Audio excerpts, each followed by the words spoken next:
how did you get into the outdoor industry? Like, how did you start this whole journey? Was it first as an ultra runner and then you picked up a camera, or was it camera first and then running? Like, how did this whole thing begin? I had a camera that I fooled around with a little bit in like, I don't know, 2012 or 2013, just a very basic Canon. And then I didn't have it very long because I didn't use it very much. So I sold it and I bought an iPhone, like the newer iPhone at the time. And I was like, I was getting ready to go abroad for a year.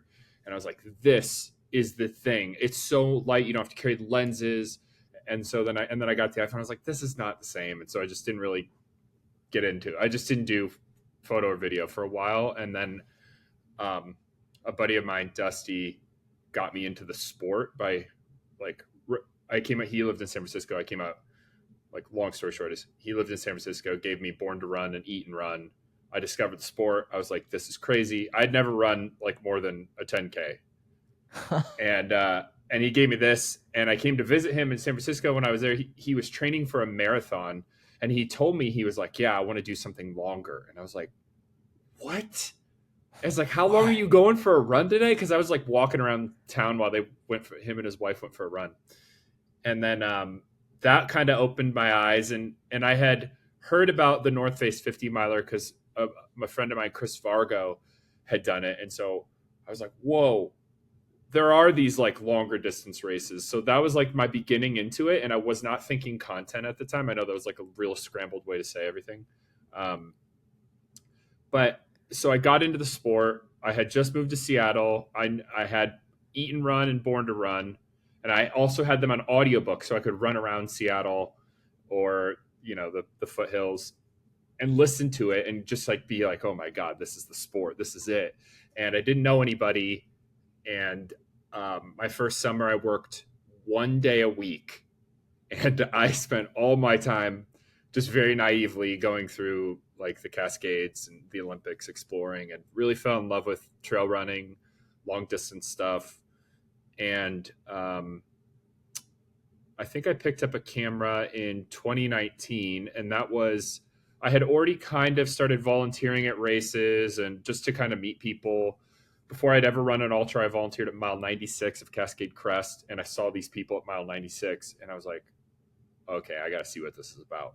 So, anyways, then my friend Gretchen, who was a race director, was like, you should come shoot one of the races, get a camera. Long story short, and I did, and I hated it. I was very insecure and didn't know how to edit photos, didn't know how to take photos. But I kind of stuck with it a little bit, and I started enjoying the races more. It's kind of one of those things, you don't like doing something when you don't know how to do it. It's uncomfortable. But if Mhm. you can get through that and try to hone the craft, then it can become enjoyable, which is kind of where I'm at right now with video. But my photo thing, I feel really comfortable with photos and I really love photos. So that's how I got into the like creation, the industry, if you will, of outdoor. Was I had this like initial fool around with the camera, 2012ish, didn't like it, thought I wanted something lighter like an iPhone, didn't work out, discovered Born to Run and Eat and Run and started running on my own, and then met people through the sport, and they were like, I had like people recommend try shooting, and then I did, and that was the beginning of it. That's kind of how I got into it. That's incredible. The book Born to Run has probably inspired more ultra runners than any other source of media or anything else. And the thing that's interesting about Born to Run, and I think there are some other examples of this, but somehow reading that book makes it feel possible that you could do these things. Somehow reading about a guy who goes down and runs with people and lives with them and learns how to do these things, he opens your mind up to like, oh, this is possible. There's another video that the Ginger Runner made about Gary Robbins doing the Wonderland Trail.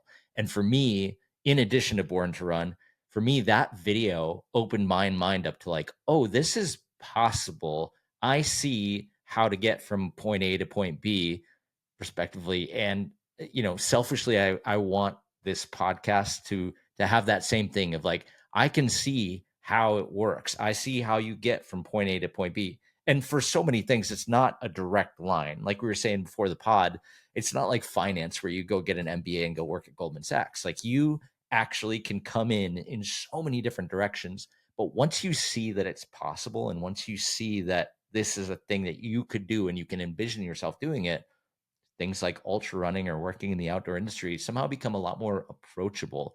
This like high wall all of a sudden comes down quite a bit, right? Totally. And that Gary Robbins video was like one of the first, that was the first ginger runner video I saw, and that was like one of the first, and he was like one of very few people making content around ultra running at the time, and I saw that and I was like, oh my god. And then Yassine is a pacer for Gary in that, and a couple weeks later after watching that, I saw Yassine and I had no idea of like his like he's like a very established accomplished ultra runner, and I when I go up to him it's like, oh yeah, you're Gary Robbins' friend from that video. Like it was because I was so new to the sport. It's so funny that like that's how I met Yassine, was like, oh yeah, you're the Gary Robbins buddy. So You're the guy that from the video. yeah. That's amazing. Well, so, fast forward a couple of years, and you and I met for the first time in the process of Dylan Bowman doing the Wonderland Trail as well. And you were now filming the trail and working with the Ginger Runner, our friend Ethan. Talk about that phase. Like you went from shooting photos at an event to then being the guy on the Wonderland Trail filming for, media. How did you get from point A to point B? That was only a year too, because it was like end of spring, I think, is when of 2019 is when I shot that race. And honestly, how I improved photo and video was not in the outdoor space, because that wasn't as I didn't have as many opportunities in that. I was working at a brewery at the time, and I was there like 4 or 5 days a week. And so I would do little videos around the brewery, because I feel like the fastest way to improve in especially photo video, but probably everything, is to do it every day or do it as many times a week as you can. And so I was constantly shooting and editing these little videos or taking photos around the brewery. And even though I'm not like passionate about beer, I'm not, it's not like I was super excited to do it. It was so essential for me to do that every day. So when I'm shooting, I'm then like, oh, I had just edited something and I remember the shots that I liked. Or when I was editing, I was like, oh, next time I got to shoot this because I'm missing this. And so I was doing that constantly, and then finding different angles. And you go through this phase where you just everything you put out's crap, but you have to do that to like have something to improve from. Right. And so in between shooting races and then um, getting that gig with Ethan and shooting the Wonderland video for Dylan and Caitlin, it was a lot of like not outdoor stuff. And it was just trying every single day. I remember like my days off, I would walk around my neighborhood in Seattle and I would just shoot stuff. And it didn't make sense and it wasn't artsy. It was cool. I was still trying to just figure out how the camera worked, how the aperture and everything affected everything. And I made a lot of videos I didn't put out, but it's just stuff that I was like, I really want to improve at this. And so at that same time, I was starting to edit Ethan's YouTube videos, like shoe reviews and different stuff like that. And so that was on the video side, that was a good, very, very helpful learning process to have somebody give me direct feedback.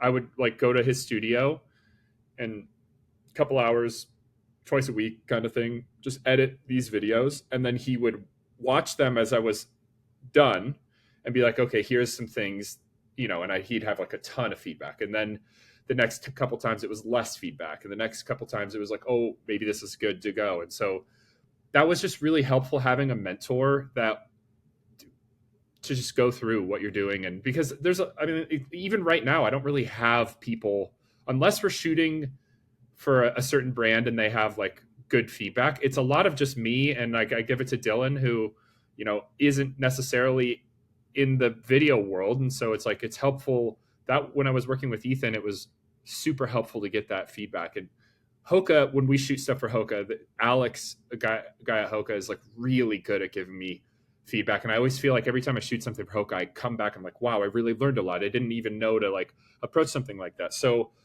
it was just awesome to have Ethan, and he, is kind of like a little bit of like friend of a friend. So you're my friend. I'll hire you to do this kind of thing, to take a chance on me. And so that, that was awesome. But a lot of my journey into the outdoor world is doing like mundane stuff around the apartment, like making coffee, filming a video about making coffee that I instantly deleted as soon as I edited it, or, but it was a lot of brewery. Honestly, it was just a lot of brewery stuff. And if you are listening to this and you're kind of like, oh, I kind of want to get into photo or video or whatever it is, audio engineering, doing a podcast, like just do it every single day if you can, even if it's 15 minutes. You don't have to make it be this whole like long thing, but I improved in that time span like immensely, like it just from shooting every single day. Yeah.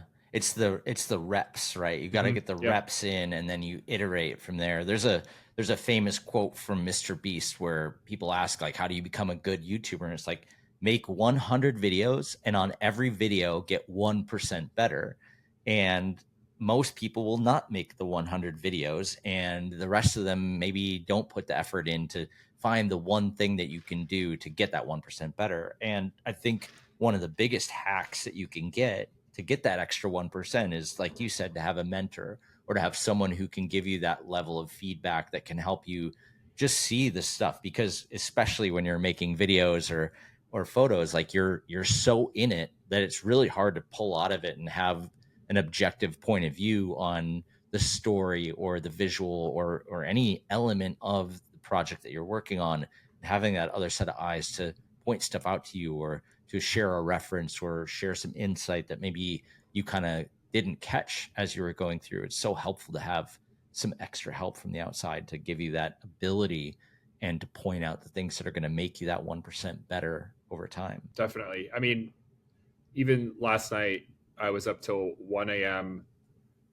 editing this video that comes out in a couple weeks for Osprey that we're doing, and I was so into it that I just had to have a draft done, and I hit export and I sent it, and then I sent it to Dylan, and so he watched it this morning. We talked about it, and there's like a lot of stuff I have to improve, and it's like it's just so nice having somebody to bounce that off of. And um, while Dylan isn't like a well, he is a content creator, but while he isn't like necessarily in the video world, like we do this enough where he has become that person for me, whereas initially he really wasn't, because he was just transitioning from athlete to more of working in the industry, and now he has become that for me. And same thing, he does that with me for the pod, and it's nice to have that. But I can't even express how important that was, just to have somebody and to have someone now to like bounce these ideas off of to see if they're good or not. Absolutely. And it doesn't need to be the most professional video maker in the world, because the people that are watching the videos are probably a lot more like Dylan than they are Mr. Beast, for example, right? Yeah. Like it's going to be other runners that are watching that video particularly and getting kind of the gut check of like, does this actually land with you? Does this resonate, the stuff that we're talking about or the stuff we're showing? Sometimes it's better. A lot of times people do this thing where they'll show their video to their significant other and they'll watch the person's eyes, and when the person looks away from the screen they make a note of like, okay, that's a part I got to fix, like, oh, that, like, a normal person watching this wasn't that interested in this like tiny detail that I thought was important. You have this Yeah. like kind of curse of knowledge because you were there filming it, or the story around this moment and it's relevant and meaningful to you, but the person watching it from the outside doesn't know all that stuff. And so to have somebody to pull you back out of those scenarios so that you make the best possible content, super super valuable thing. Definitely. I mean, it's like when you're watching something on YouTube, the second you click the screen to see how much time is left, that's where you're like, well, I do that for my own videos sometimes too. I was like, oh, I should have that's not a good, you want it to just end and you're like, whoa, I don't even know how much time that was. But when you just click whatever video it is and you're just like, oh, I have 5 more minutes of this, that's because I mean, that's spot on. Sometimes I'm like, oh, but this shot was cool, even though the content's not really important to the story. I'm like, but I really like this shot, so I want to leave it in, and then later in the final cut or something, I have to cut it out. But yeah, it's I interesting. forget. I think it's either Stephen King or Quentin Tarantino, but somebody has this phrase about it's called like "kill your darlings." Even the stuff that you love as a filmer or editor, you have to kill because you might love it, but it doesn't serve the story or it doesn't Mhm. serve the project. It doesn't serve the audience in a meaningful way, and that's the hardest part about editing in general, I think. Can that be the title of this pod? Is Ryan Thrower Kill Your Darlings? So how did you and Dylan meet? Did you meet through the because now you work together? I mean, fast forward, you guys are partnered up on Freetrail, which is, this giant media empire in the ultra running space. But where did this whole thing begin? Did it start on the Wonderland Trail, or where did you guys connect? We met through Ethan Newberry, Ginger Runner, at an event in Seattle with Ellie Greenwood and Gary Robbins and Dylan, and they were kind of it was just giving a talk. I think all about injury or you know going through tough times, kind of thing through ultra running, and I was just there, kind of taking photos, helping out Ethan. Then afterwards, we went out to a brewery just across the street in the University District, and I sat next to Dylan and Harmony, and we just chatted the whole time and really hit it off. And then it was like the next day, Dylan had reached out to Ethan, and was like, "Hey, do you think Ryan would be interested in helping produce the pod?" And I got a phone call from Dylan. And he's like, "Yo, do you think you'd want to produce the pod and like edit and stuff?" And I was like, "Yes, but I do want to tell you that I've never done that before, but I'll figure it out." But I was so excited, you know, to I was just so excited to partner up with him, and so that's how it started. And I spent the first episode I edited was Pau Capel, and I spent like 7 hours going through EQing every little thing and just like putting it in, you know, GarageBand and Logic and Pro Tools, and I was just trying to find all the different things and Adobe Premiere, and it's so funny how I sent it to him. I was like, all right, I'm still working on it, but I think this sounds pretty good. And he's like, yeah, it sounds great. Like, I mean, I could have probably just done a few presets or whatever, and he would have been stoked on it. But I was so excited that, and just super passionate about like getting it right. And that's how that started. And that was February of 2020. And then the first kind of real project we did was that Wonderland Trail thing in August of 2020. So, So you've been working together for a little bit at that point on the pod. yeah, and he had some point before the Wonderland brought the idea of Freetrail, which we called Pillars at the time, RIP Pillars. And we started working on that right after Wonderland. Like it was September is when. So we had already been talking about the idea, and back then it was more of an app, and we didn't really know what it was going to turn into. We, obviously thought it was going to be something way different. But so we had been working together on the pod, and then there were these like conversations around creating Freetrail essentially, but we hadn't really done anything yet. And then after we were done shooting the Wonderland, we were staying at that Airbnb. That's where I met you when you popped by, and everybody left. Like all the pacers, all the people, like Ethan left, and I was like, okay. I was frantically editing photos and was gonna leave, and then Harmony was like, "Wait, why are you leaving?" I was like, "Oh, I thought you guys like wanted like some alone time post Wonderland shred," and she's like, "Please don't leave." And so I was like, "Okay," and then we went and got food and hung out all day, and it was so fun, and that was like such a like key moment of bonding that we were like, "Oh, we can hang out and all be like really good friends," and it was fun. And then from there, I just spent like most of the pandemic in Portland as we were building Freetrail, just staying in their house. Like they had their guest bedroom, they called my bedroom. I was there so much, and so that's kind of how. that's kind of how it all started. We had met, in February at this event. The Wonderland was a big catalyst to get things going, and then it was just like hitting the ground running with Pillars into Freetrail. It's so incredible that it just started from you sort of raising your hand, helping out, and then being willing to dive in. We talked a lot on previous episodes about developing a hard skill where, or a durable skill, I guess is a better way to say it, but like the photography and videography. And then, you were able to sort of be like, well, I know enough around, I know how to like learn these skills that I'm pretty sure I know the right path that I could figure out the audio side too.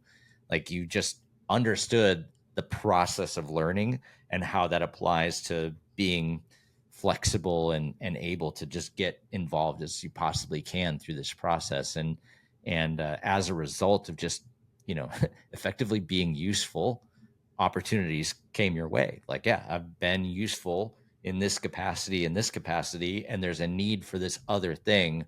I'm going to go there. And then you got the opportunity. You went hard at making sure that you learned the skills necessary. It's sort of like a fake it till you make it thing, I guess. But you did. You got the reps in. You made yourself useful. You found opportunities, and then more opportunities came to you, which is sort of what started this whole process, which is really fun to watch the whole thing kind of unfold. Thanks. What was the so what you eventually launched Freetrail, well, Pillars, and then that eventually morphed into Freetrail. But what were those early days of working together where you were obviously producing the pod, but you were producing additional video content? What was the original vision, and where were you trying to go in terms of the content that you were creating with Dylan and Harmony on all this stuff? Our early vision was we thought we were creating an app for all athletes. It was going to be the pillars of all the different things you need to be like a healthy human being, essentially, including, breath work, meditation, yoga, like PT, prehab stuff, running. Just we thought we were making all of this content for all that, and then we made everything. We're like, this is clearly just for trail runners, and we didn't realize that till we were like making it. So then we had to kind of pivot. But my interest at the time was anything photo video. I wanted to get more into creating documentaries around trail running, but at the same time I hated doing that because I wasn't good at it. And it's a lot different than photo because you're doing one frame at a time with photo, and you can edit 4 photos and leave and not work on photos for a couple weeks and come back or whatever. But with video, you just have to do these long edits on video just to remember all the content you're working with, how to put the story together. And yeah, so while I wanted to get more in the video, like documentaries, whether it's just documenting like Dylan doing a workout or Dylan at a race or something, I also kind of dreaded them because it just took me, it's like the first time you do something like editing a small clip, it could take 10 hours to do like a 15-second or a 60-second clip or whatever, and the next time you do it, it takes 2 hours, and the next time you do it, it takes 30 minutes. But those early on ones, I was spending so much time watching YouTube tutorials on how to do things, and then going out and trying it, and then trying to apply that to a video we were making, completely failing, and have to be like, all right, well, that's not what I got, so I have to work with what I got, and then trying to just figure out how to do that kind of stuff. So just, I guess, to answer your question, early on, I wanted to do more of that documentary stuff, but we were filming these, like, if you open the app and you were, hey, I want to run a 50K, you click on the 50K training plan. We had all these videos where Dylan would be like, hey everybody, welcome to week 2 of the 50K training plan. And so I was doing all these videos for each week of everything, and while they weren't like exciting or whatever, I was learning, oh, this is how you work with the camera on the tripod, this is how I mic him up, this is how I sync the audio in the video.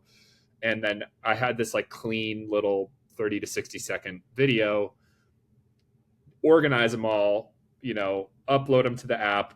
And so those were like the non-sexy things I was doing, but that was helping the sexier things by doing these little mundane things. It was just kind of interesting how we started, I guess. I mean, because it wasn't, we didn't really know what we were doing. That's it though. I mean, you were still getting reps, you know. You went Yeah. from doing the reps at the brewery to then doing the reps with pillars to now the stuff that you're putting out. I mean, the Hard Rock video has 152,000 views. Like Whoa. you made a documentary video that's got into the six figures in terms of viewership, and plenty of other ones knocking on the door. The Grand Raid video is at 88,000 right now. I'm just looking through the running documentaries that you've put out on the Freetrail YouTube channel are like, I mean, they're high quality, but they're also getting a lot of views. And you went from, you know, making small videos in a brewery to making videos for an app to then putting out six-figure viewed videos. I mean, that's a rapid trajectory to happen in a matter of years. But I've got to imagine that repetition and the practice and that getting 1% better over time is obviously paid off, you know. Wow, I didn't realize I had that many views, but No big I, deal.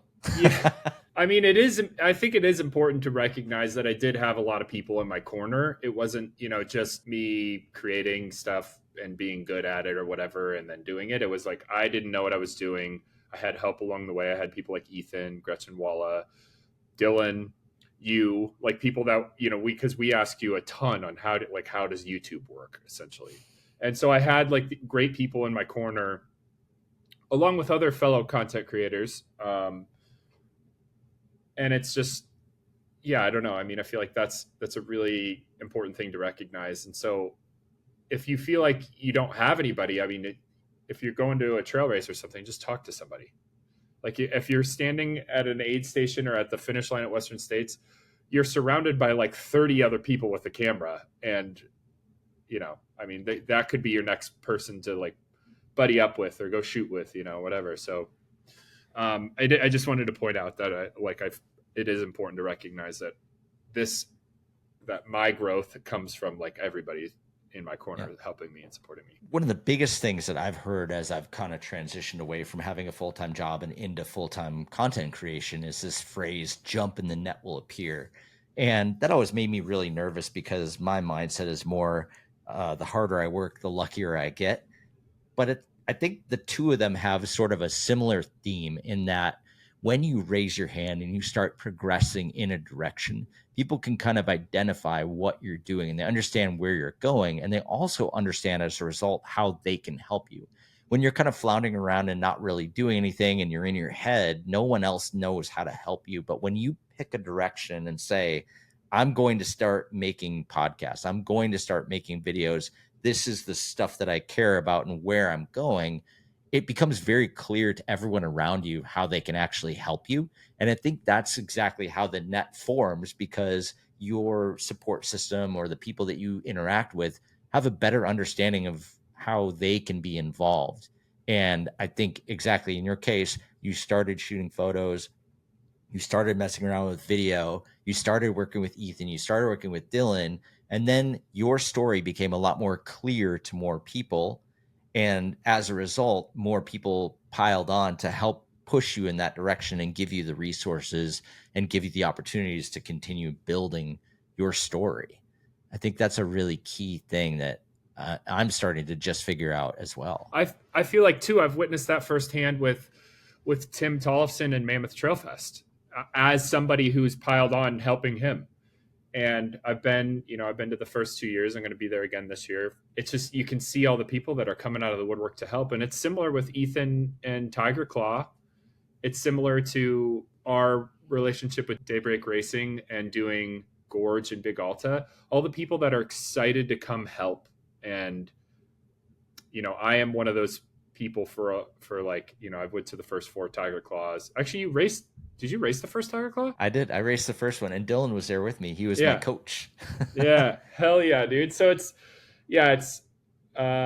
interesting to think about it that way because I was listening to the Second Nature from last week with Tim, and it's cool hearing him talk about it as I've been friends with him since before he put all this together, and um, it's cool seeing all the people that come out of the woodwork to help, and a lot of people have done that with me. Absolutely. Well, the other thing that I think is kind of an aside, I guess, with Tim Tollefson is the Weight Watchers thing that you guys are doing right now for Western States. And he and I were talking about Weight Watchers. So anybody that listening to the podcast, these two are doing a thing where they're on the wait list for Western States. And Ryan, you're pretty close at this point. What are you, like number 6? I might be 5 because I got a text that said movement on the wait list, but I'm not going to open Nice. it till we're done. But Okay.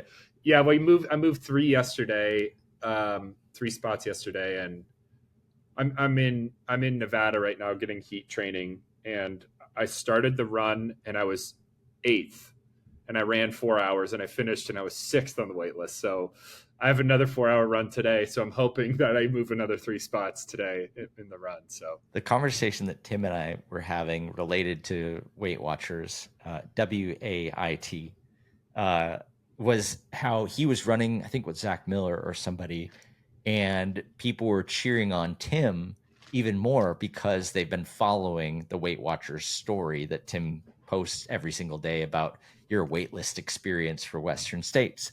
And it just really illustrates even better that people love a story and they want to be a part of the story and they want to follow a story. And just like your story of, I'm going to raise my hand, I'm going to start doing this thing, your story gets more and more clear as you continue to grow and develop in this space.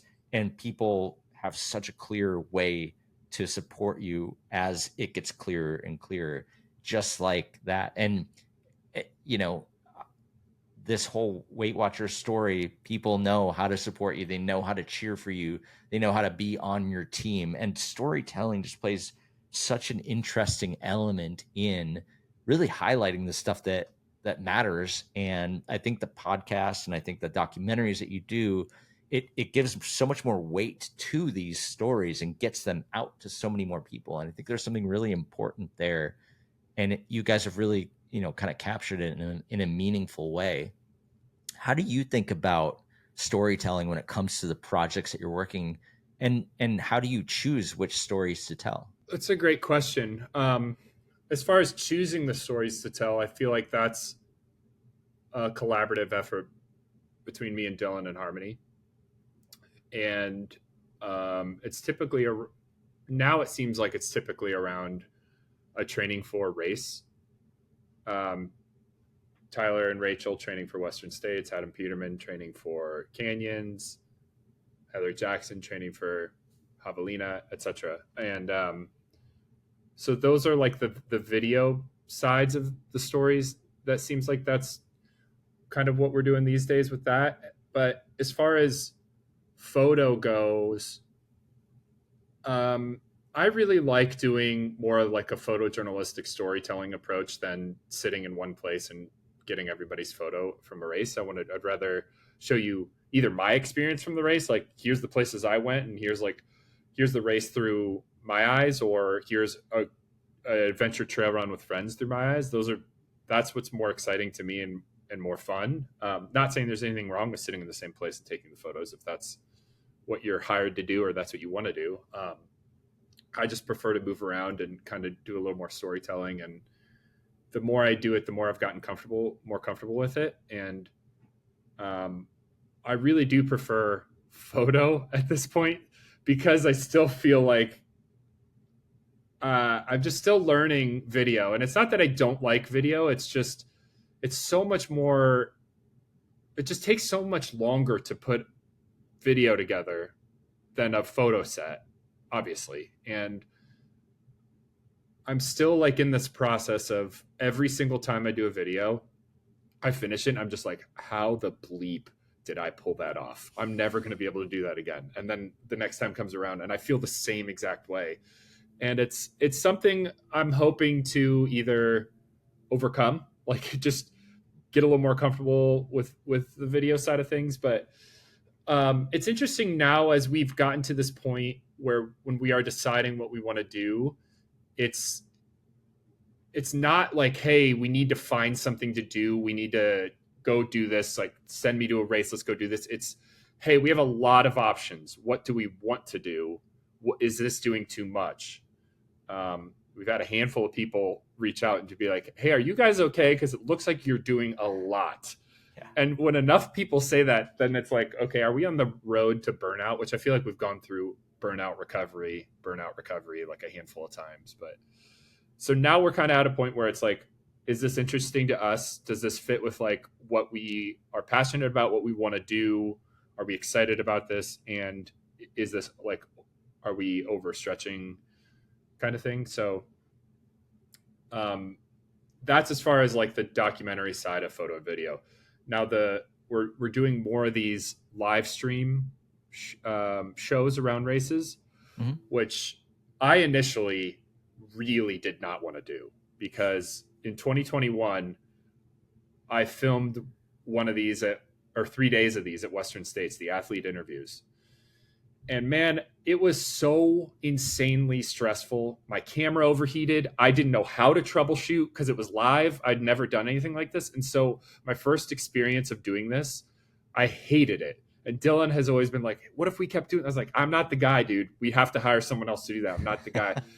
And then finally, I was like, okay, I'll figure this out. And now that I figured it out, I actually don't mind it. It's like everything else that you did where you hated it in the beginning when you were bad at it, and then the Yeah. more you practice it, the better you got. Yeah. I On the side though, I always tell Dylan with these whole live stream 20-hour live streams, I'm like, bro, be careful what you're good at. Because do you really want to be roped into sitting in front of a camera for 20 hours at a time? That to me seems harder than running for 20 hours, to be honest. Because not only do you have to be on, but you have to be mentally on the entire time. When you're running, you can kind of check out for a little bit, but when you're in front of the camera, you got to be on. And I Yeah. can't think of anything actually harder than trying to be coherent for that length of time. But it seems like you guys have kind of got it worked out. Yeah. I feel like the only really long one he does is Western States. And then he hasn't done UTMB in a few years. So now we just kind of keep it to like 60 or 90 minutes, and we do that like 2 to 3 times around a race, like a day before, 2 days before, and then a day after. Um, and those seem pretty easy. We've kind of figured out, I guess, the formula, if you will.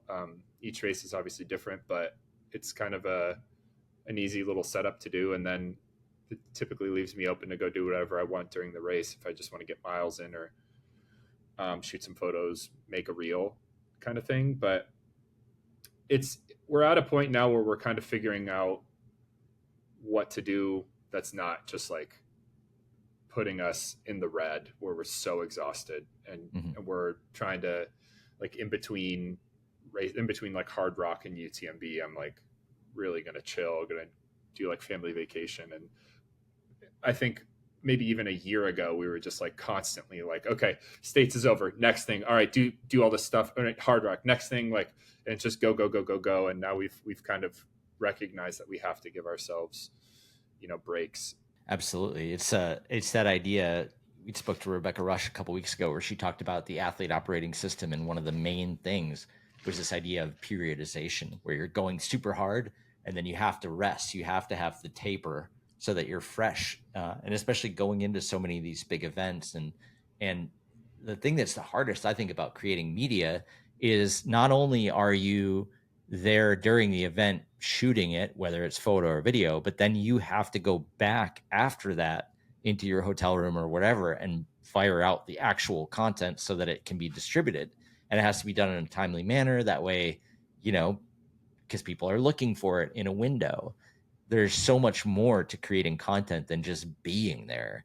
It's actually taking that stuff and assembling it and deciding what gets cut and what gets posted, you know? When you're seeing photos, like if you're on Instagram and you're seeing photos from like me or Tony with a Sony or whoever's taking the photos, and it's during the race, like that is because you took them off your camera and either put them on your computer and edit them or put them on your phone and edit them and then put them out in the world while you're like in transit or something to the next aid station. It's like, or if you see the race recap for like like if when I do Gorge or Chuckanut and you're watching it on Monday it's because I spent all Sunday, or if you're watching on Tuesday, I spent all day Monday, like the whole day, editing. And there's a lot of those behind the scenes where, um, once you're in it, you're like, oh, this isn't this isn't as glamorous. You're like really behind a. I'm like behind a computer way more than I'm like out on the trails kind of thing, and it feels like, because, well, I'm not really that active on social media other than resharing things, mostly Weight Watchers these days. But if you can portray to the social media world whatever you want, and if I'm only posting photos of like trails and races or adventures, a lot of people think that's all I do. When the reality is, I'm behind the computer 50 to 60 hours a week, and that's most of it. But I'm not complaining because I really do enjoy. I feel like I haven't worked a day since like, I don't know, 2014 or 15, because I've loved what I do, and it is hard. It is like hard work, but I've never dreaded. Even when I had, like, yesterday, I had a 4 hour run in 100 degrees, and then I had to come sit here till 1 a.m. and edit. And it's like I didn't dread any of it, even though it's a lot of work. And I was like, okay, I know this is gonna be a late night. I know I'm not gonna get a lot of sleep.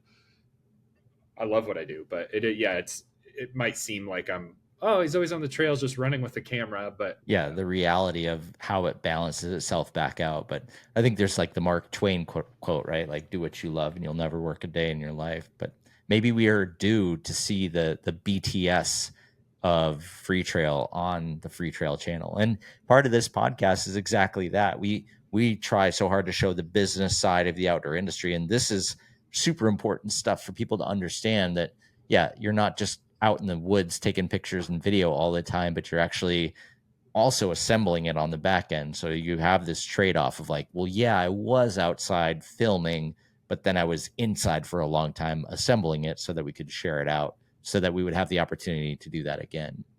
One of the questions I've always wanted to ask you, and I always used to struggle with this a lot when I was an athlete manager at Red Bull, was when, when it comes to storytelling, when things go right or things go wrong, it's still a story. And one of the things I always had the hardest time with was, always supporting my athletes and knowing the right thing to say or do in the event that they didn't get the result that they were after. And the second most viewed video on the Freetrail channel is from the Grand Raid, which was not Dylan's best result, but by the numbers, actually one of the things that people are the most interesting. So again, like, whether it goes right or it goes wrong, it's still a story and you have to roll with it. But I wanted to ask you, because I believe you were there on the ground for this project, right? oh yeah. What was it like, and how do you, I have so many different questions about the scenario, but this is like, it's part of the deal when it comes to storytelling and filming. But also, you and Dylan are close friends, and you work together. You're both have an interest in Freetrail. What's it like when you're in a rough scenario like that, and how do you maintain how do you maintain distance but maintain a friendship when you're going through, specifically when he's going through a really hard time? how did how did that go on the ground? Well, what's interesting about that documentary is that was one of the single best days of my life, and that was probably one of the worst days of his life. I had such a cool experience, and I didn't know I was even going to be. I ran a marathon with my camera that day, and I didn't know I was going to be before the race. But the guy that was helping us crewing, he's like, "Well, if you're making a film, you have to go into the Mafat, and you have to go in, and it's a very long day of running." And so I was like, "Oh, okay." So I found this out last minute, but yeah, in those moments, it's like we have an understanding that I'm going to film pretty much everything, and obviously, I'm not going to put out stuff if it's like a tender moment, and it's like, because if I'm filming and somebody I don't really know, I always have a really like cringy, awkward time being like, "You're struggling. I don't want to have a camera in your face right now." But as a filmmaker, that's like what people want to have, those moments. I would rather probably just miss those moments and figure out a different thing, because it just feels like really uncomfortable to be like, okay, you're sitting at you're sitting on a bench in your ray in the middle of Hard Rock, and you're having a terrible time. You're borderline tears, and you have like 5 cameras, maybe 10 cameras in your face. It's like, I don't need to be one of these extra people. But when it's just that was just me and him, and part of the time I've actually most of the time I think I filmed, and then other times, we just kind of talked. There, I only did about an 8.5 mile section with him, I think, because maybe a total of 10 miles that day, and it it was one of those, like, he came into the aid station at mile 69, just gaskets blown. We were there 40 something minutes, and I knew he was going to be okay, and so I wasn't like super worried or anything. I just thought that this is just going to be a long day, and I thought he might drop. Not there, because you can't. You have to keep going. There's no way to drop, or you'd, I guess, be there until you could walk out, unless it was like a helicopter emergency kind of thing. So we walked in 3 hours. We walked 8.5 miles from there to the point where he could have dropped, and then he sat down for a while. And at this point too, he was still in like 7th place out of 3,000, and he was in the aid station 40 something minutes, and I don't think a single person came through. If so, maybe one. I don't know, but it just shows like his work. I think he finished 17th that day out of 3,000, and that was just like such a terrible day for him. But that would have been the single greatest accomplishment in my life if I would have done that, So, but yeah, I don't know. It's just interesting. I feel like with him specifically, or if I'm filming an athlete that's a friend, like I've done it with Jim and Tim and Adam Mary and other people that are just kind of having struggling moments. It's like you don't have to record every single thing. You can be a friend and you can chat for a while and just make sure they're okay as human beings. And then you can also say too, like, hey, I'm going to film a little bit. If at any point you don't want me to film, just tell me and I'll stop. If I film something that you don't want me to, just tell me. I'm not going to put it in there. It's not like I'm TMZ. Right. And if you have that trust with who you're working with, that you're like, hey, I'm here as like a friend first, or at least to me, even if I don't really know you, I'm here to make sure you're okay in those moments where it goes sideways. Then I think, that's more important than like trying to get some, shot of something that you can post, and then you're like ruining relationships or something. It's like, I've never cared that much about the content. It's more about like, I mean, the reason I love this sport is the people. It's not the like, oh, this is a place to get cool photos or something. So, but that was an interesting thing, because we had just come off like the best Hard Rock experience, and it was a few months later, and he has this like, you know, terrible time that I thought was actually still a pretty decent time. But it was interesting. And then he soldiered on. He buddied up with somebody and finished. And I waited at each aid station. I saw him at the second to last aid station. He's like, I need pizza. So I'm in the middle of the night on this island, off the coast of Madagascar by myself, running around trying to find if there's a place pizza open. And then got pizza. Saw him at the last aid station, gave him pizza, and then waited for him at the end. And it was a really, really cool experience for me. I feel like I could like write a little book about that experience, because I had some really interesting stories, with like random local people help me out, hopping on the back of a moped, taking me somewhere. Um, but yeah, I think that really built a lot of trust between us and bonded us deeper. And he didn't get the result he wanted, but we've talked about it. Like, that story, because he didn't have a good day, that story made the film what it is. It wasn't, Mhm. I I had this like a master ability to create this cool documentary. It was his race happened the way it was. And that's how that video became good, was that his story kind of went sideways. That's more relatable. If you run Yeah. out there and you're like, oh, I got first out of 3,000, or third, and I had a great day and didn't really suffer, then people are like, okay, that's cool, but I can't relate to that. But I think everybody who's run an ultra probably has had one more something like that, where you're like, okay, this is harder. I hit a wall somewhere. I blew up. Whatever, got too hot, didn't eat properly, and things went sideways, and you soldier through it. And that's just, I feel like, more relatable to the masses. Yeah, the vulnerability of that moment, and so many people look at Dylan as Superman, and then to see, like, like, oh, wow, this didn't he had a race closer to how my races go. I now connect with him on a deeper level.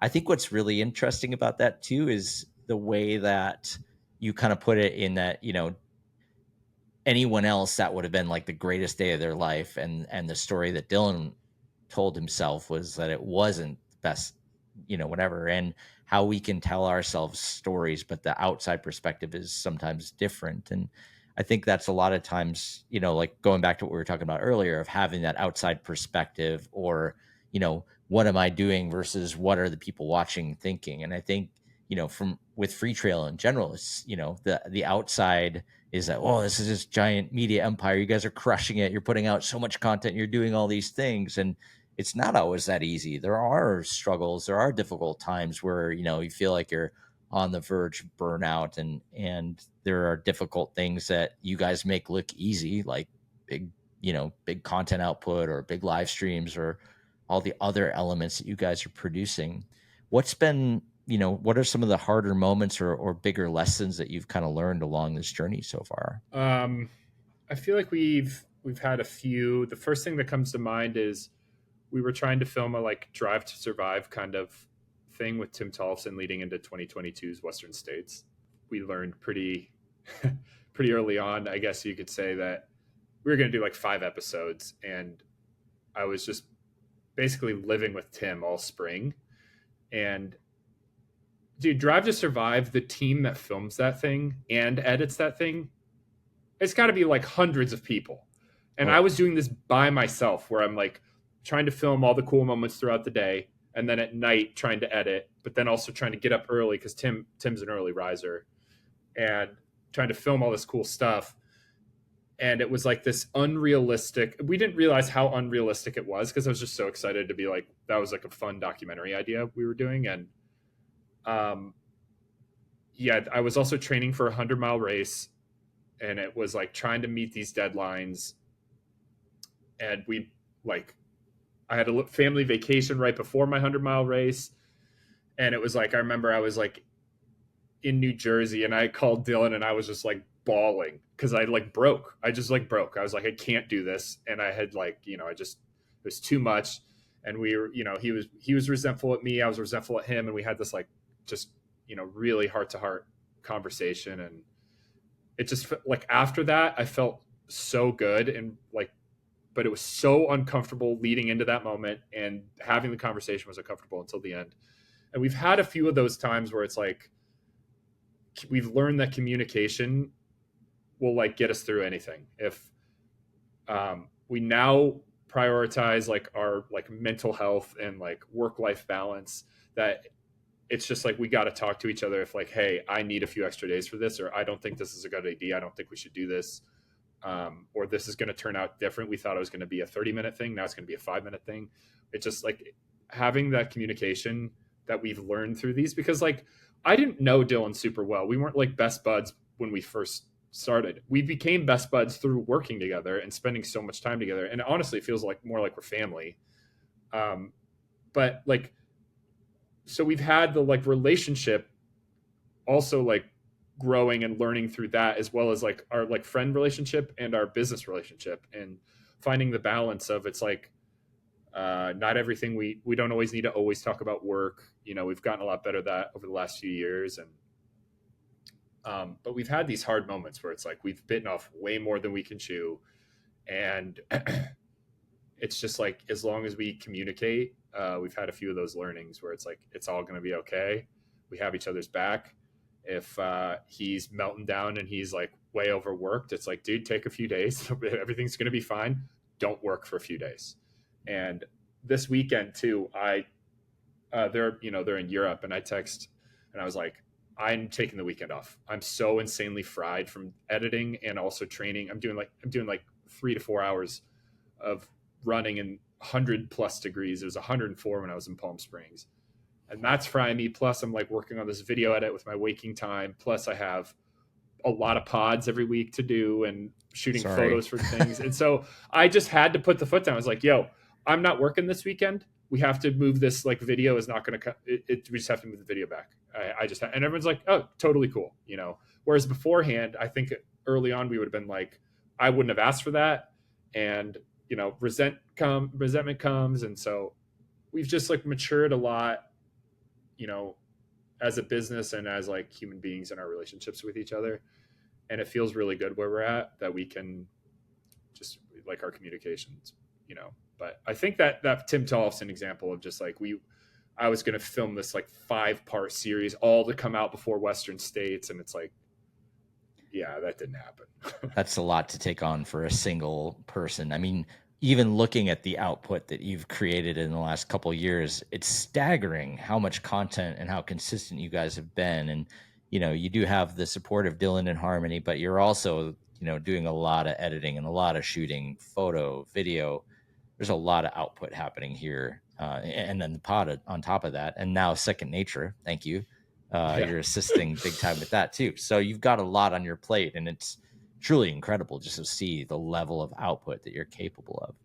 What does the future look like for you or for Freetrail or just kind of everything? Like, are there dream projects out there, or are there things that you kind of personally want to tackle other than Western States this year? I mean, what else is on your bucket list? Yeah, so as far as athleticism goes, I'm trying to do sub 24 at Western States this year, and then I'm doing Transalpine with a buddy in September. Those are my like running goals. Well, I did Tillamook 50 miler this year too. That was one of them. Um, and then creatively, I'm trying to figure out something to do that's not surrounding a race. I have a few ideas, but nothing really hatched out yet. I'm working on writing a little short that I want to put together. Um, I think it'll be interesting to do something that's, you know, fiction, I guess. I don't really see too much of that in our sport, at least. Yeah.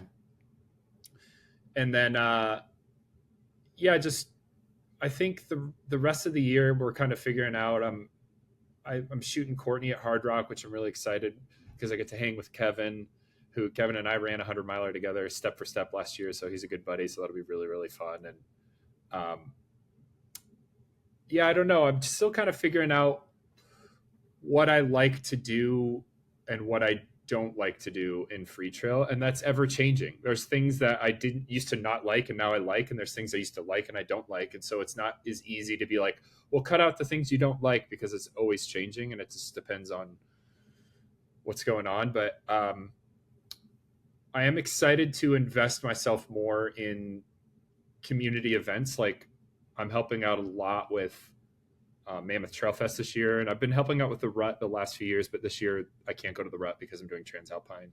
But those events are really, really fun to be at, as well as there's some local races in Washington. My friend Gretchen Walla puts on Walla Trails. I love going to those events. The community is amazing. Um, so those are like some of the things I like investing in the community more. I feels more like I'm like at Mammoth Trail Fest and the Rut and Walla Trails events. It feels more like I'm there as a person and less like I'm there as a camera. Hmm. Even though I do have a camera at all those things, whereas, you know, stuff if I'm going from like canyons or Javelina or Black Canyon or Western States, it just feels like I'm a camera there. Um, so yeah, just figuring out what's working with Freetrail and how we want to keep a good balance of work life going on, because it's so easy to, I feel like I don't get to put out as much creative stuff, my personal creative stuff, as I want to, because we have so many other things that take up my bandwidth, that when I do have time, I just want to not have a camera. So that's a little bit of a long-winded thing, but yeah, I don't know. I'm kind of still figuring it out as I go. I'm this year. I don't usually race very much, and if I do, I kind of half-ass put training together just to get through a race. But this year, I've been training pretty hard for states, and I've been really, really like sacrificing a lot of my time. Like, and my partner Addie is like very supportive, because every weekend I'm doing like, you know, 8 to 10 hours of training, plus during the week, plus I'm working late nights and stuff. So it's like I'm really excited to give states a go. And however the race goes, I've really enjoyed the training. But it's fun to actually switch from always filming, always being at the races, filming these athletes to be in one of them. And um, I'd love to get a sub 24, get that silver belt buckle, but at the end of the day, I'd really just want to finish and enjoy the day. My goal is to channel Dylan 2021 Hard Rock vibes, where every time you saw him, he was smiling. He's best day ever, best sport ever. That's the goal for everything Yeah. of like how can you maintain that level of stoke at all times and all the things that you're doing. And isn't it funny that when you do have that attitude, things just seem to come easier. The happier you are, the more fired up you are, the easier stuff just seems to come to you. It's fascinating how that can work. One more thing I wanted to add to was my podcast with Hannah Allgood's called Trail Running Radio. That is right now the most fun thing I do. And it is the bottom of like the list of things I get to do because I always have to do other things that are more important first. Um, so I really this year I'm really trying to devote more time into it. I have some really cool ideas to further that project, but it's essentially just like talking about music, a little bit about running, and because music's my number one passion over running, over photography, video, whatever. It's music, always has been, and so I have a few cool ideas that might scratch the creative itch more than doing something photo or video related is in that music world. So hopefully, I can figure that out throughout the summer here and launch some really cool stuff in autumn. Before we jump to the next segment, which is BPC, I just want to ask, is there any advice that you have for people that are out there that are maybe working at a brewery, dreaming of being in the outdoor industry?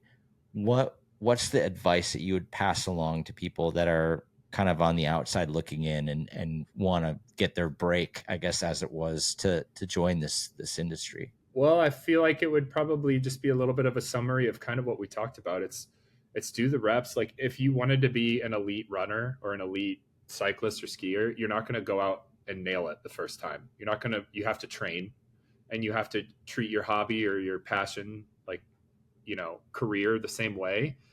Is do the reps, shoot, even if it's boring stuff. You're working at, freaking Kinko's. I don't know if Kinko's still exists, but like take your camera, start doing stuff, film stuff around the house, film you cooking dinner, try all the, shoot, edit, and volunteer at races, bring a camera along, and then, you know, shoot, reach out to races and ask if you can shoot, even if they don't have a budget, even if they already have a photographer. Um, See if you can come and just shoot photos and like immerse yourself, meet people, meet the race directors, meet other volunteers, meet content creators, talk to them. And I feel like is just you have to treat it like you can't just hope that you're going to show up to a race, take a banger photo, and then it's going to change everything. It's because I don't know. You have to like just do it over and over and over again, and you have to make relationships too. It can't be lone wolf out there, and you post something, and I don't know. I feel like, well, I guess maybe you could, but I feel like it's a lot easier to be successful making relationships with people, and um, but it's just work with what you have right now. You don't need the best gear. Like I have a pretty relatively cheap camera that I shoot mostly everything on. I have my whole setup's less than $2,000. One Wow. of the cameras and the one I run with the most. And uh, it's you're not going to get you. Early on. It was easy for me to be like, I need the newest camera. I need the newest lens. I need the newest software or whatever to do this. It's like that's not gonna that doesn't change how you see the world through the lens. It doesn't change how you edit. It's like shooting and editing, shooting and editing, shooting and editing. I could go do a I could go shoot a race or a documentary with like a Canon Rebel and a lens, and I still feel like I'd put out something similar to what I'm doing now. It's just, yeah, I don't know. I feel like if you're wanting to really get into the industry in any sport, just the outdoor industry, you got to put in the reps, even if it's not in the industry. And reach out to me, reach out to other people who are doing stuff. Like, I don't know very much. It feels like I don't know very much, but if I can help you, I will help you. And I have helped people in the past at Big Alta. I had a kid behind me, behind my computer, was just watching me edit photos, and he was there with his camera. So it's like, just ask. We're all pretty friendly. You heard it here first. Ryan's DMs are open. Yeah. No, that's great. That's really good. So, brand product content, you're the guest, so I'm going to roll out the red carpet. Anything brand, product, or content, or all of the above. What's something that stood out to you this week? I really wanted to pick Weight Watchers, but that felt like a little, I don't know. It can't be something that I'm doing. It Well, is that's mostly excellent Tim. content. I'll give you Yeah, that. I'm very into baseball. It's the sport I follow the close. It's pretty much the only sport I follow, and a big Phillies fan. But there's a content like media company called John Boy Media, JOMBOY, and they cover all sports, but they started with baseball, and they have they have a podcast and Instagram account called Talkin' Baseball, and it's like they put out so much content every single day. I mean, they have a team doing it, but they make like baseball. I feel like if you're not into baseball, baseball seems very boring. I understand a lot of people think baseball's boring, but they make it so interesting to people who are not into baseball. And to me, I really admire how much content they put out, but it's also all quality. It's granted baseball, there's 162 games in just the regular season, let alone spring training and postseason. And you have 30 teams. So that's a lot of content that you can pull from to do this. But they, several times a day, like if you typically games start around, well, I guess it depends on the day, but today they're already going. But sometimes they don't start till like 3 in the afternoon or whatever. But if you open Instagram, you'll just see like highlights from a game that's going on right now, or like, here's a key home run, or here's like an ejection where somebody's yelling at the umpire, or here's like somebody got hit by a pitch, or here's like a crazy slide, or here's somebody in the stands who caught a baseball in his beer while holding a baby kind of thing. It's like, it's all like the way they put out content. Like, granted, I am into baseball, but it's like the way they put out everything and how they display it to the world, and how it shows that you can do more than just like posting once a day or 5 times a week or whatever it is. You can be successful doing something like that. Now, granted, in our sport, we don't have 162 games and 30 teams playing 162 games to pull all this content from. So it's like you have to find the interesting stories, and maybe putting out 5 to 7 reels a day or photos a day is unrealistic, but they are somebody who I've always admired, and I've just this week alone, I've just really been blown away by it. But I wanted to also give a shout out to Second Nature, because it's like my favorite podcast right now to consume. Obviously, if you're listening to this, you don't need me to tell you that because you're listening to this. But the Rebecca episode was unbelievable. And then that piggybacking right off Tim's like worked perfectly from that. So yeah, I think that, but like Talking Baseball, look it up. It's a really cool thing. That's my BPC. What's yours? That's cool. What's interesting is we talk about this idea of cross pollination. Like, where do you get your inspiration from when it comes to making content?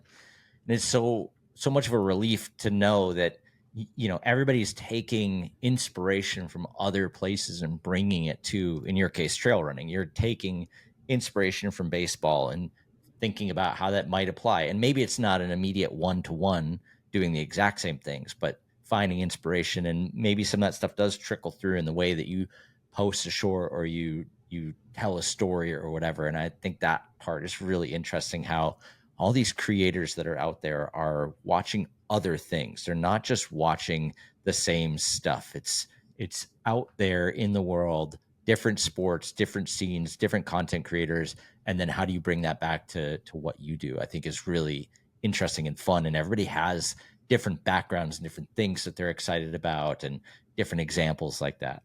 So my BPC today, did you ever see Casey Neistat's Make It Count video? I'm not sure specifically. I'm familiar with him, but I don't know if I've seen that one. So a long time ago, like a decade ago, Casey Neistat made this video for Nike. This is a case study in a product integration. And what happened was Nike wanted Casey Neistat, who's one of the biggest YouTubers at the time, to do a product integration with the Fuel Band, which you may be familiar with. It's the little thing you put around your wrist and it tracks your steps. It was like one of the first wearables, right? What made Make It Count so awesome is that the video starts with like a blank black screen with white text. It's basically like Nike wanted to pay me money they wanted me to make a commercial for them about the Fuel Band, and the tagline is Make It Count. But instead, I took all the money that they were going to give me to make this commercial, and I went and traveled around the world and I made it count. So he basically like sort of pulls a fast one on Nike, or that's how it kind of seems, you know. Now you fast forward and like product integrations in YouTube videos are pretty common. But this one was sort of like an anti-integration where it was like, you know what? Actually, I'm going to take all the money they were going to give me and I'm going to go live my best life. And I guess that kind of does fall under Make It Count, right? And the video went viral and everybody was like, wait, what? He stole all Nike's money and went and like traveled around the world with his best friend and like did all these crazy things. And the video is incredible. Like he actually gets on a plane and goes all the way around the world and goes to all these crazy places and does all this crazy stuff and basically like lives until the money runs out. And it's just this epic video. And Nike paid for it. And it probably was bigger than anything that would have happened in that Fuel Band. You know, it would have been better than just like well, this is the Nike Fuel Band and I use it when I'm walking around to track my, Yeah. you know, it was for sure had to have been one of the best product integrations that they did and continues to be a case study. Okay. Well, recently there's a YouTube channel that I love called Digital Spaghetti. And it's this guy who's like obsessed with editing and storytelling and breaking down videos. And they'll typically sit with the creator and ask them questions like, what were you doing here? How did this come about? Or, they go really, really deep into all these videos. And they did a special on Make It Count. And the mistake that they made is that they made it seem like Casey Neistat made the whole thing when actually this guy by the name of Max Joseph was the editor. And they got blown up in the comments of like, you didn't give any shine to the guy who actually edited it. What are you guys doing? And so they did kind of like this mea culpa episode, and they brought Max Joseph on to be featured in the video. And the previous video was them just like speculating on like all the different decisions that were made and how they might have done X, Y, and Z. They didn't have Casey on there to talk about it. And so they're like, well, as long as we've got you here and we're giving you a chance to speak, could you go through our speculation video and tell us if we were right or wrong about certain stuff? And here's the part that completely melted my brain, because he gave all kinds of good insight and like, oh yeah, here's how the song got picked. And here's, what we did here and there. The craziest thing about what is arguably one of the best product integration videos ever on YouTube is that when they left Casey's office to go on this around the world trip, they forgot the Fuel Band. And in one of the greatest product integration videos of all time, product doesn't exist. It's Oh in an my office. God. It's in an office in New York, just waiting on some dude's desk. It's not even in the video. Go back and watch the whole thing and you won't see a Fuel Band other than the first shot. Wow. But you know what? It doesn't matter because the story was what mattered, right? Like it's not about like zooming in to see if he's wearing the product. Yeah. The story of making it count is what Wow, hit. that's amazing. My brain just like melted when he dropped that. Yeah. And then you go back and watch it and you're like, oh no way. Wow, that's so cool. I will put a link to both the Digital Spaghetti and the original Make It Count in the newsletter this week so everybody can see exactly what I'm talking about. But this is like, that's so cool, man. That's so cool. Well, dude, thank you so much for being on the pod, and thanks for all the hard work behind the scenes to keep this pod up and running. You're like the unsung hero of Second Nature. You're dealing with me and Dylan on a regular basis to keep the train on the tracks. So personally for me, thank you a lot for getting us to this point and for keeping us together, man. I super appreciate it. And so fun to just watch all this stuff unfold for both Second Nature and Freetrail. I mean, you guys are doing so much. And yeah, I'm like in the front row cheering you on. Thanks, man.